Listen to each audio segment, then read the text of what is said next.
we're going to hop into this. You guys on Zoom can see the slides, right?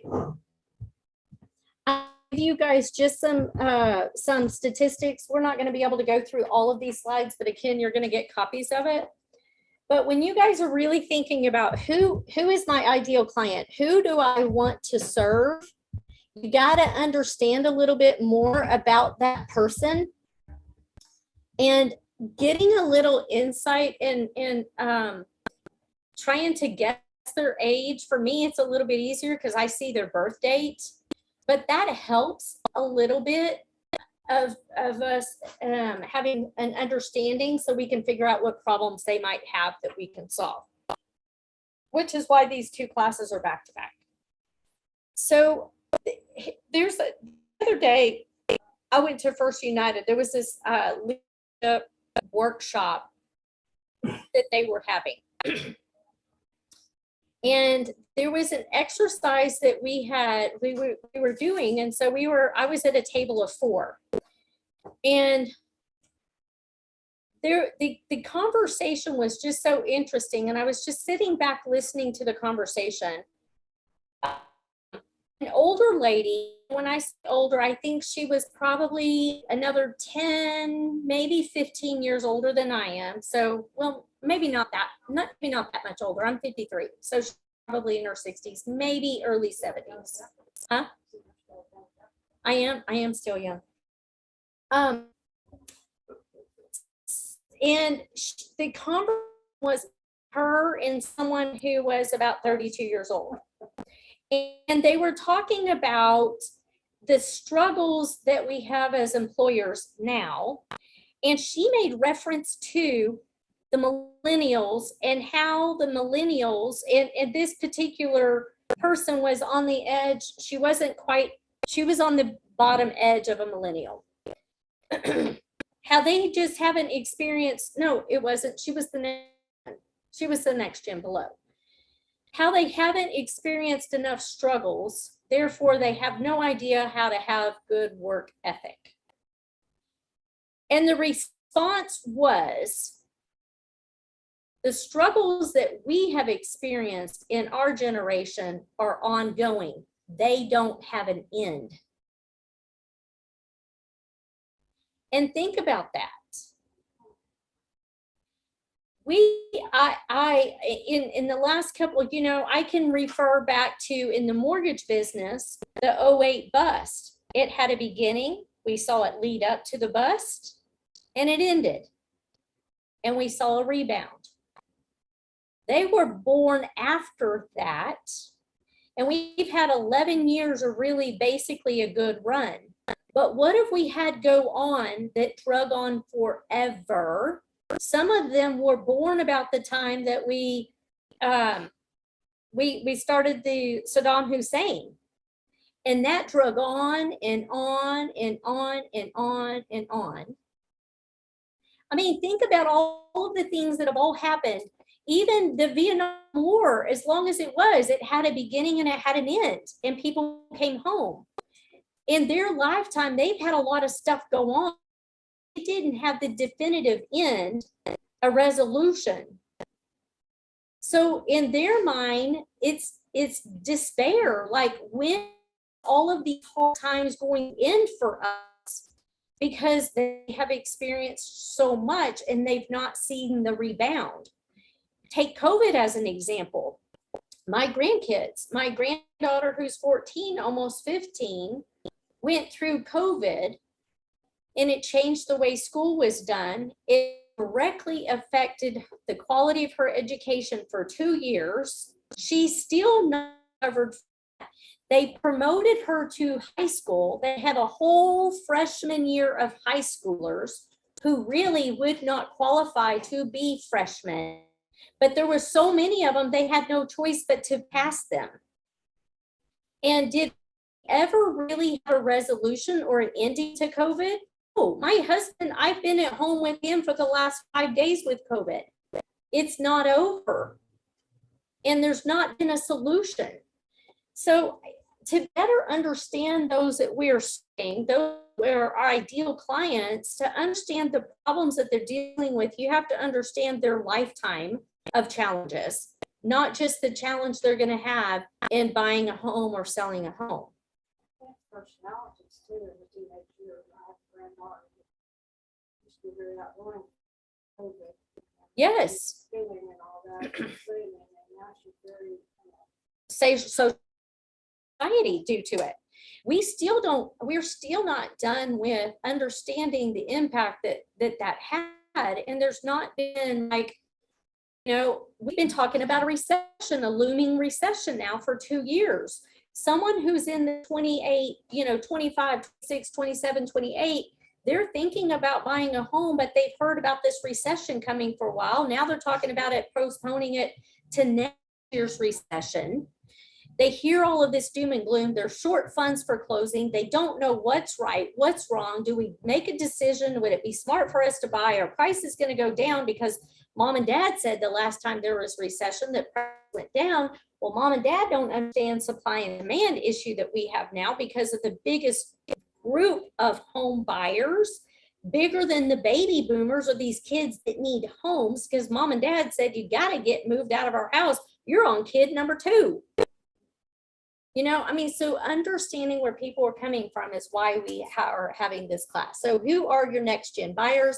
How do you overcome buyer affordability, which is a real challenge?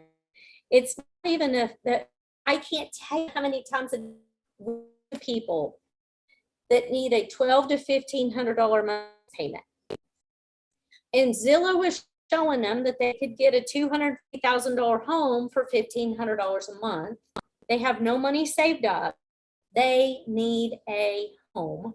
Zillow's not right because taxes and insurance in Texas is much higher than what it is in other places. Home affordability is a real challenge. And then next gen buyers, what they really want from you as a realtor. The top amenities at the next gen buyers, and then the digital tools that you got to have, you're expected to have. And if you don't have those tools, there's a good chance they're going to possibly catch you up. And experience. And experience. Yep. And then how to attract, engage, build trust those buyers. And then we're just going to do a summary and a recap. Again, I feel these 2 subjects right here, we could meet once a week, go deeper on each one of these topics until we get really good at it, because this is a lot of information. But here's the age group. So reflect on the people that you know that are in your life. Hey, I'm going to move way down. I don't know that I can. So if y'all need anything, you're all going to have to speak up because I can't. Your younger millennials are 24 to 32 years old. Think about what's happened in their lifetime. These are kids that were born since 2000, a little before. What's happened in our world since then? The older millennials are 33 to 42. The majority of my kids are younger millennials and older millennials, and I've got one right below that. But here's some stats for you guys. And if you want to take a picture, this all came from NAR. You guys can find it. Or you can take a picture of this slide. But this is some really interesting information. 81% of them are first-time home buyers. That makes sense. They're 24 to 32 years old. There is a largest sector of single women buying houses right now. That is a whole nother niche market that you could be working at. Who is it? All the single ladies? All the single ladies? That's what I think of whenever I hear that. 65% found their home online. 92% used an agent to buy. That's good news. They're not doing it alone. They'll research online, but they typically want help to actually do it. All right. Now, the older millennials, still, biggest difference is by now, 64% of them are married, but some percent of them have kids by now. So bedroom count matters. 48%, 50 of them between the ages of 33 and 42 are still first-time home buyers. That's a big segment of buyers. Online presence still matters. Whenever I see that, what I think about, if they're looking online, the quality of y'all's pictures have got to be good, because that's how they're finding houses. And how you show up online really matters, because that's how they're finding houses. There's some pictures out there that blur and Oh, no, there's still people taking pictures on phone, really not be doing that. NextGen home buyers, they're willing to shop for over a year to the accept home. You can't get impatient. You also cannot really truly remember these buyers without being active in your CRM.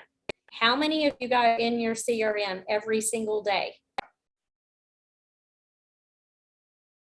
Get your CRM set up and make sure that it has reminders so you don't forget people, because your brain can only handle so much information. You have seen people that on top of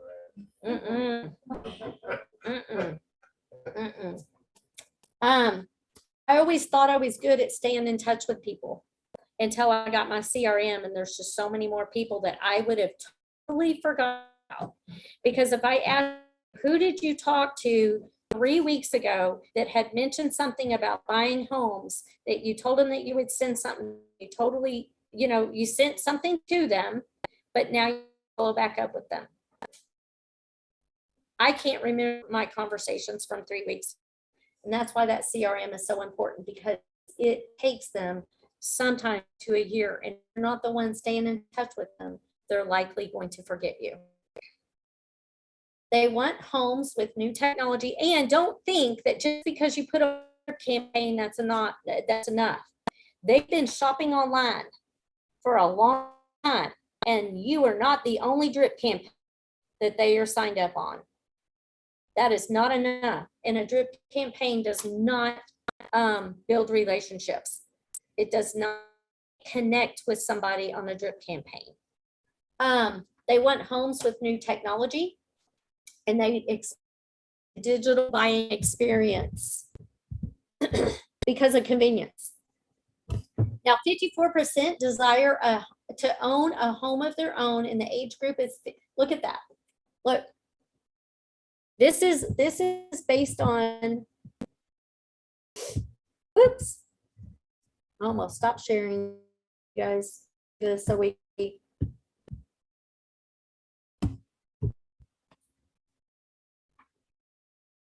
that's the age group of looking to buy their home for themselves, or the percentages based on age group, the older and the newer. Second category because of the total already bought. Yes. Yeah, that second 32 to 1, it may not be their first home. Now, 19% between 32 and 41, they're needing a larger home that makes sense. Their family growing. I sit there and I think about, like, for example, and this is a conversation I saw Melissa Credenza, she's a loan officer in McKinney, and she had posted a video. Yep. Right now, people want to depart 3% interest rate loan. I wouldn't either. But if that was my first home, and it's a good first time home, it's likely a great rental property. And if it's only costing you 3% in interest, then it should be a decent revenue as a rental property, right?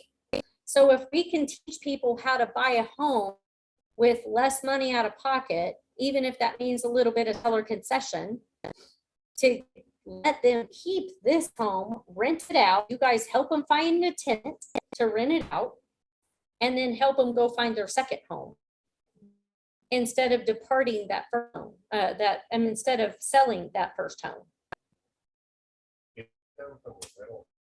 You can count it.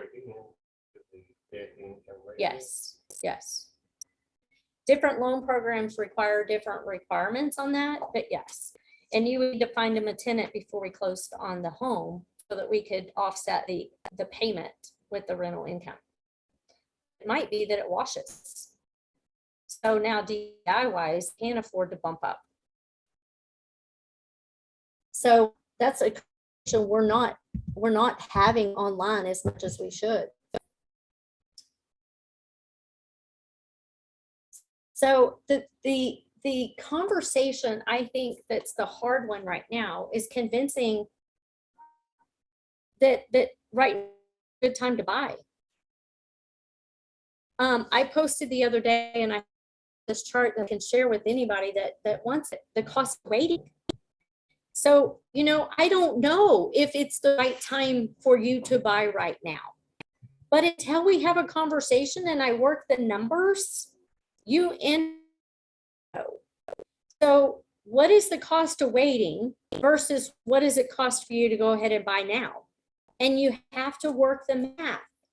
There's a spreadsheet that I have that shows them based on average appreciation. And I believe you guys are this area, but due to shortage of inventory and due to the number of people moving to this area, I believe we are still going to have an increase or appreciation in our real estate. What do you think appreciation is going to be in Grayson County for that $275,000 house in the next 2 years? Can we safely say what? Okay, 8%. I think you guys are right. If you use an average appreciation over the next 2 in that price range where we have so many flipping buyers need homes, if it's 8 to 10%, what if someone goes, you know, I don't really trust those numbers. All right, what number are you comfortable with? I've done the numbers. I know what's going on. I know the movement. I know how the builders, how long it takes for the builders to catch up with the shortage of inventory. And a lot of those builders haven't even started scratch dirt yet. So for us to catch up in the next 2 years is unlikely.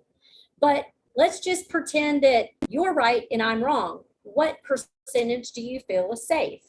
And someone comes back and says, oh, well, about 4 to 6%. That would make me feel more comfortable.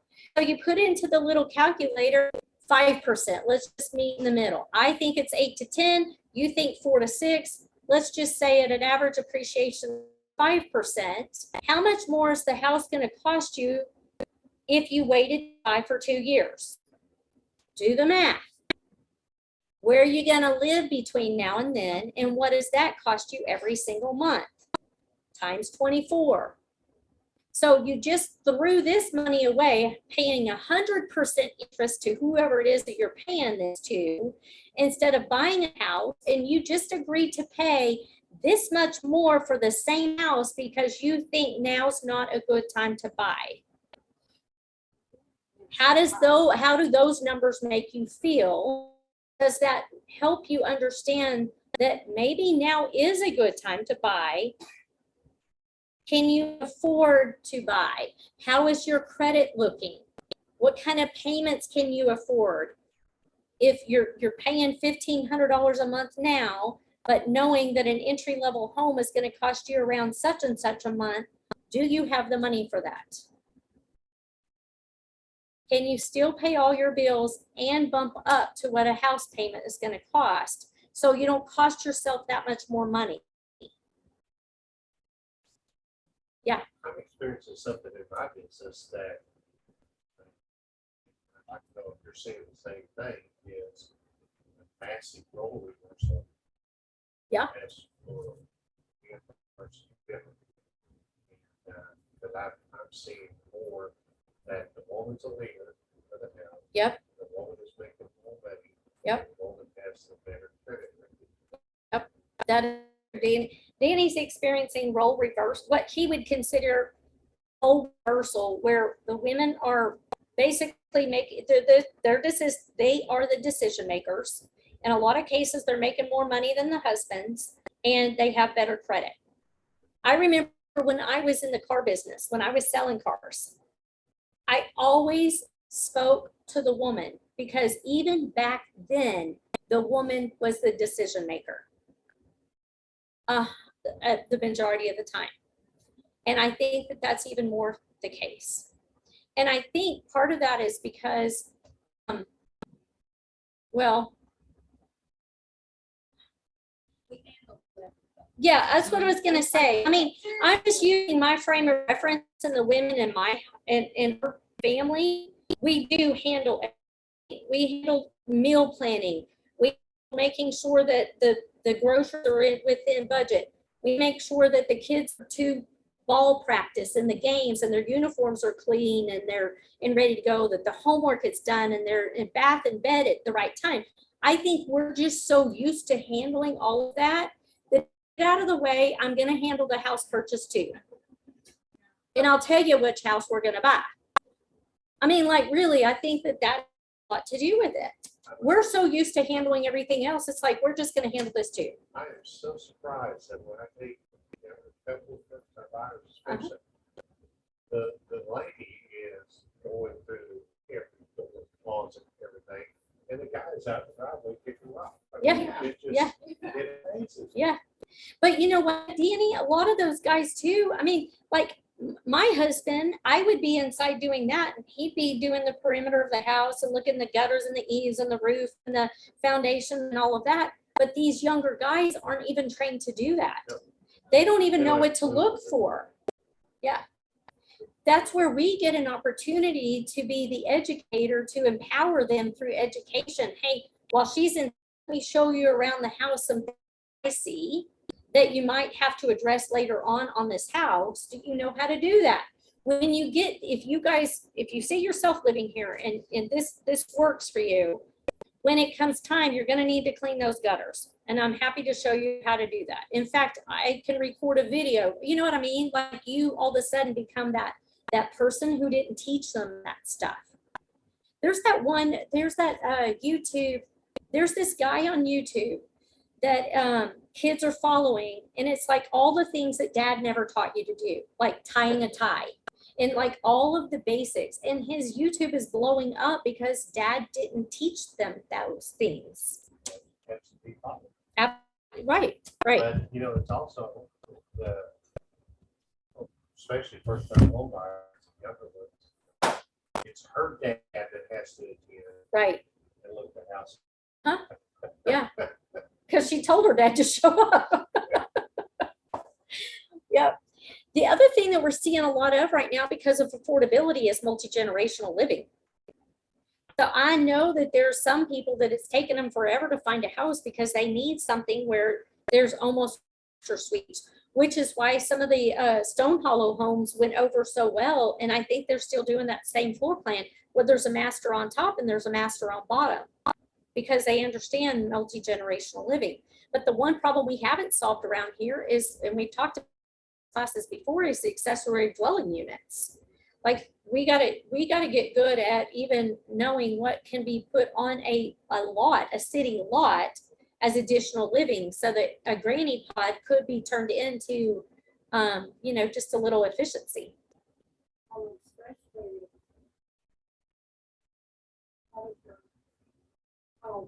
which I'm doing. And my heart had this conversation with. I don't want to live in the same house with you. Mhm. Just put my back door and corner. Yep. and One of my kids have offered up a single wide. The other one said they'd give me a double wide, and you know, so I mean, like, but you're right. I don't- Yeah. No, they're not fighting over me. They're fighting over who has to, you know, take care of mom. Which is why I'm like, I got 10 grandkids. I ain't counting on you guys. I'm counting on some of these grandkids taking care of me. But that's changed our housing needs too. So what kind of education can we to people to help them make a decision? You got to understand what's keeping them from buying. Because I truly believe the affordability challenge that we have is not going away anytime soon. Our expenses have outpaced income. And then the cost, because of shortage of inventory, is going to continue to cause price compression. And that price compression is going to still a challenge for us for a while. So 40% said that qualifying for a mortgage loan is one of their biggest fears related to home buying. So what could you do about that? If you're gonna post a picture of yourself at closing on closing day, make it about the challenges that home buyers face and how you help that buyer overcome the challenge. Who gives a rip that you're at a closing? Make it mean something if you're going to post about it. I just got this home buyer in. Sabrina does a fabulous job of posting pictures at closings, and she'll say, we used FHA with such and such grant and seller concession and got this buyer in with no more money out of pocket at closing. That helps someone understand that, hey, I can buy a house. If I am short money, I could still buy a house. That's solving a problem. So how do you educate? There's a couple of different ways to do it. You could just be the guide. You could do that through your storytelling and posting stories all day long, being a guide. Hey, I'm going to go look at real estate today. Come along with me and let me show you what I'm looking for when I'm showing a house to a first-time home buyer. These are the things that I always try to point out for them. Be a guide through your stories.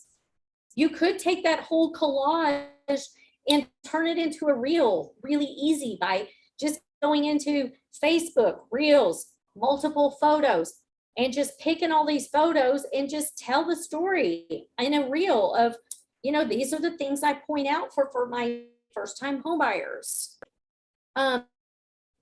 You can share client testimonies. You can share client stories. You can share your own story about your first, second, third, fourth, whatever home you bought. You could do that through posting educational content. Keeping Current Matters is a great place to go for content. And you just share their content because they've always got good educational content. And then you could team up. That is one of my favorite things to do, is just really put together a marketing strategy. But we could do stuff together. Corey and I teamed up together. We both like to give back to the community. His mom was a teacher. I have a heart for teachers. My gosh, I've got 10 grandkids going through the school system right now, and bless their hearts, I can't imagine being a teacher right now. And so giving back I teamed up with Corey to do that. So, you know, there's all different ways to get your message out there for education. Now, this is what's really interesting. How do people find their loan officer? 27% from friends and family, just like Danny told us. My first banker was a referral from my dad. Danny's first banker was a referral from his dad. Friends and family is still one of the strongest referral sources for us as lenders, which is why 55% of my business is past customers and referrals of those customers. It's the friends and family of our customers. Banks, because banks have a big online presence. A lot of banks used to have mortgage lending departments. A lot of them, there's a lot of your banks are pulling out of mortgage right now. But banks are referring those to the mortgage companies if they don't have a mortgage department. Online search, which is why it's important I have a presence online. One of a big source of clicks for Google. People Google us, but I focus on reviews. I focus on pictures on Google. And one thing, DJ, take note, we're going to post more articles on a weekly basis that will update on Google. So when people are searching, you know, the top 10 questions that you would have as, you know, from an ideal client, those will be popping up on Google. That's the focus, 11% of, so this is just good stats for you guys too. But real estate agents, 35% of the referrals come from a real estate agent. And I'd love to be on your referral list or anyone on our team. Social media, and then I don't know what all is captured in the other in home buying. I put this slide in here for you guys to understand the some of the struggles that some of the buyers have as affordability. So some of the solutions that we have to offer, one of which be a buy down. So just talking about those buy downs and how those even work is a good conversation. I just want to stick that in there. What they want from you guys. So let's put this up here. Help buyers understand the process. So 84% of that 23 to 31 age group want you guys to help them understand the process. So how you do that could be a lot of different ways. It could be a one-to-one of sitting down and explaining the process to them the very first meeting that you have. And then reminding them every step of the way. Okay, this is what you do now. And then after that, this is what you're going to do next. All right, you completed that. This is what's next. All right, you completed that, and stair stepping them through that. And then here's the stats for all of the other buyers as well. You could also do that through some printed material that you give them. It could be in a booklet. It could be in an ebook, PDF that you give them. I have those materials available, and you guys can co-brand on them if you want something that's super simple. Keeping Current Matters. If you have a subscription with Keeping Current Matters, they help you build out these books too. Also be putting together posts. Or posts that are made, created, and saved on social media. So if you were on Instagram, Carmen, your people are on Instagram. This age group's on Instagram more than Facebook. So up there, the what do you call those circles at the top of your profile grid? No, it's not the stories or reels. It's like the different categories, like the different folders. Well, okay, so when you're on Instagram, you have little folders that have titles on them, and you could have a folder that says home buying process, and you have all of this content and information about the home buying process.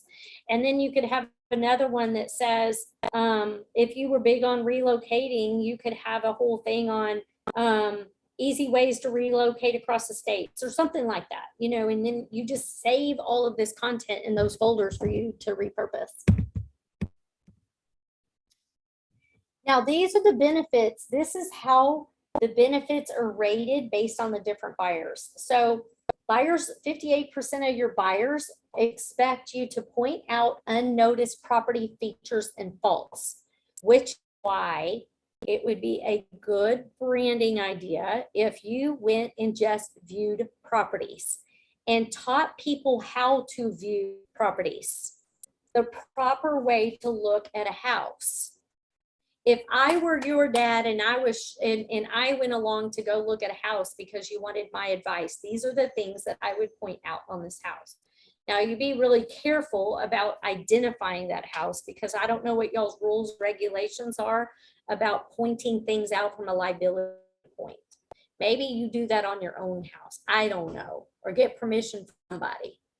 But you could be pointing out how the bushes are too close to the foundation of the home, or how the tree limb is rubbing on the eaves and how that could cause problems over time.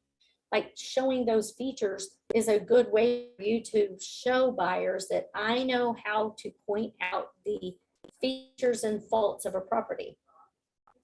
Somebody is excited about a particular house. I think it's really important. Point out the things they're emotionally excited about the house, which is keeping them from looking at all of these things. And also you can point out, like that says features and stuff. The good points. The good points. Yeah. Yeah, absolutely. That's a really good point. The features that they're not paying attention to. Absolutely. A lot of times, staging is such a big deal because it helps you see how a room could be used differently than what it is used, which could be a feature of a home, that when you're looking through the house, you get really distracted because you see a hospital bed in this, what used to be a that could now be an office, since that's how we use space. And then 49% of your buyers expect you to provide a better list of service providers. I mean, being a connector is a big deal as a real estate agent. You need to be a Rolodex. And 46% expect you to have a better knowledge of the area than what they do. Jim, did you get all that? You're gonna get copies of all of this stuff in your email. I just like to put in my little- I know y'all like your books, and I'm a note taker too, so I get it. Yeah, I retain the information better if I write it. Well, if you're talking something thing, whatever, you know, Mhm. it's-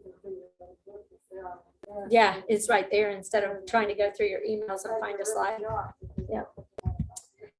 The importance of communication. So this is really important too, so that you can build out your way that you are communicating with people. So this is percentage, this is just all ranges, but personal phone calls, activity updates. You know, we give our Tuesday updates. And the reason that we give Tuesday updates on every transaction is because it's consistent. Everybody knows that on Tuesday, they're going to know what's going on with the transaction. We also do it to minimize phone calls. So it reduces anxiety because people know they're going to know what's going on at least every Tuesday, at the very least. And it minimizes the phone calls. And it's just that consistency thing. So if you were to establish and say, hey, listen, I know this may take us a year to find the right home. I'm still going to reach out to you once a week. I'm going to send you a copy of all of the houses that are on the market that's new for the week. And I'll call you once a week on this day to go over those homes that I see and what I don't. Now I'm in it. Maybe you get in a habit of the day the list comes out, the next day you go view the properties yourself or at least drive by. And then on Tuesdays or Wednesdays or whatever, you're going to report back to them on what you saw and schedule an appointment to go show them the house. I do a lot of things. A lot of previewing. Previewing is so important. List- Occupies my time. Exactly. They also are expecting the listing alerts and the price changes. Text of property information. They want market reports, and there's the stats for that, and the emails on for important needs. But they want a mobile-friendly website. Make sure your websites are mobile-friendly, because that's how they're going to be viewing it. Location matters a lot. What they're looking for and location matters for their lifestyle. It's not as much commuting anymore as it is lifestyle. They want to be close to the lifestyle that they're looking for. Because a lot of them can work from home from time to time. So here's, see, look, hang on.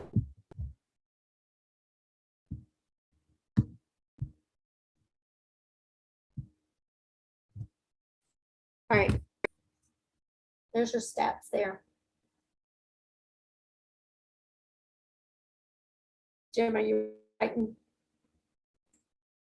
You got it? Okay. No, you can write it. I'm leaving it there for you. Okay. All right. We're at 11, so I'm just trying to go through these as quickly as I can without. All right.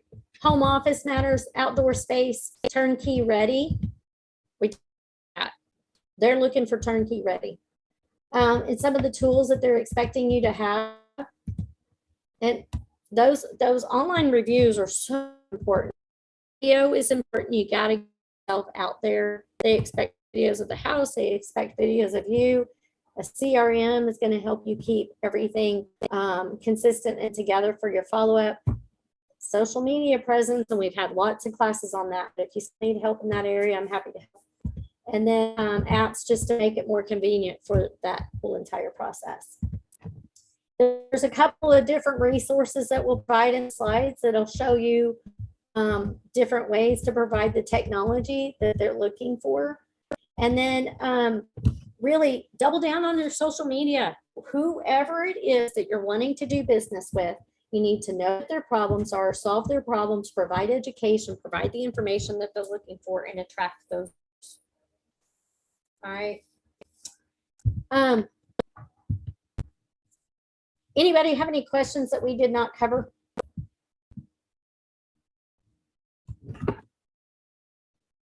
All right, so this concludes the success series. That we will do another one in the fall, and I'm choosing those classes, so your input on what classes you would like to see in the fall would be greatly appreciated. Be more on loan programs, more on this sort of thing. We had been doing all of those classes as CE, so it is that one time a year. If we do 2 hours again, which it sounds like that's a request, then really you can get all of those hours in a series. So we'll still offer those as a series. I'm sure I will include some artificial intelligence, some chat GPT, or some ways that you could be utilizing that in your business to save time. Whether you're scared of it or not, doesn't change the fact it's here. And there's no way of stopping it or going back. So you might as well take advantage of the parts and pieces of it that help you in your business. So we'll go over some of that in the fall series. And then the once a month at Better Homes and Garden, Thursdays at 10 o'clock. It's the third Thursday, I believe, whatever this Thursday is. I think this is the third Thursday. Every single month we get together for a little more intimate setting. It's more of a mass. It's really kind of some soul work. And then I'll do some at the office and the tea room. We'll probably deep dive a little bit more into authenticity, branding, and that. It's the second Thursday. Second Thursday of every month. We'll still be getting together all the way through the rest of the year. All right. Anybody have any other questions or resource or information you'd like for me to provide? Okay. Good job. Thank you. You're very welcome. Very, very welcome. Just thank you, Michelle. You're very Thanks for welcome. Hey, good luck today, Ben. I Oh, yeah. look forward to seeing you back in home, back here soon. We'll be back a week from today, or we back this coming Tuesday. Yeah, can't wait. Awesome. A lot of work. Got a lot of work to do. You always have a lot of work to do. just You guys, take it I easy. also wanted to announce on July 25th, I have Santa coming to our backyard. He'll be in his little summer gear, and we're going to do pictures with Santa like we do at Christmas time. We'll do it summertime Santa, and we're going to do it as a maker's market. So we invited local people that have things that they make to reserve their spot, come sell their stuff. So we wanted to do it just to support our local community and our local makers, and do something kind of fun in our backyard. July 25th. So, it's Christmas and Christmas in July, on Christmas Day in July. So it's July 25th. And we'll do it from, I think it was 5 to 30. So we'll try to make it where people can be there in the evenings, come by after work. So it'll be fun. We'll probably play some Elvis Christmas music. I don't know. So mark y'all's calendar for that. And then if you have any makers, or if you guys make stuff to sell, get with us, because we'll have booths. My office in the backyard, which is great because we have shade trees and we'll be needing it in July. Yep. Yep. All right. Thank you for attending. We appreciate each and every one of you. Cami, you need to sign up.